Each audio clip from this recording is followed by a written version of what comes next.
Riboti cia haro cia kimucii nicio cikoretwo cikiandikithio ceceni-ini cia borithi na njira nene kuringana na mucirithania wa igoti Njoki Ndong'u. Sexual and gender-based violence is a systemic problem that can only be cured when all of us, both state and non-state actors, join hands in addressing the concerns and plights of the victims. Akiarehire igongona ria gucangithia mbeca cia kugacirithia mucie wa riuriro wa airitu na atumia wa KWCW, mucirithania Njoki Ndong'u agithoma ndumiriri ya mucirithania munene Mathakome oigite maciira maya makoretwo magikururia. Despite having in place a robust legal framework to prevent and combat sexual and gender-based violence, access to justice has remained elusive to most of the victims of this violence. Indeed, it is a reality that inordinate delays in hearing and determination of these cases compound the trauma that victims face as a result of these crimes. Niguo gutigirira kihoto nikioneka kuri aria mahamitwo na gutharikirwo ruhonge rwa igoti nirwambiriirie kuhingura magoti ma mwanya ma gutwithania maciira maharo cia kimucii.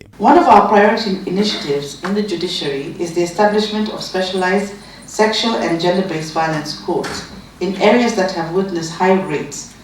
Early this year, we launched the first ever sexual and gender-based violence courts in our country at the Shanzu Law Court in Mombasa, and we are working on a plan to roll out similar courts throughout the country, starting with Nairobi, with a particular focus on informal settlements, particularly Kasarani and Embakasi. Court hearings are tailor-made to ensure that survivors are accorded psychosocial support and other necessary support that will ensure that the victims are not exposed to further psychosocial trauma during the court trial. Mwena-ini wake murugamiriri munene wa mucio Dagitari Elizabeth Mesik oigite ni wa bata no riheanaga motungata mothe.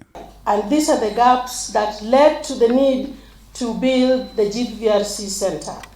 There was limited clinical care in the community.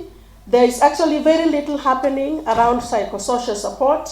There are very few shelters, as you know, and not everyone that is gender-based violence actually receive justice. The operationalization of this center and safe house is a worthy undertaking that we must all join hands to support. It is our contribution towards ensuring the protection of these victims. Hĩndĩ igongona rĩrĩ mũigana wa makiria ma ciringi mirioni 6 ni ciracangirwo. So KWCWC campus, and I call it a campus because as you've seen from the video, there'll be several buildings. Phase 1 is the one that's currently been finished. This is a generous donation of the Jordan family, their friends and their partners. Ngiribotera Kameme TV, Jeta Getau wa Wanjiku.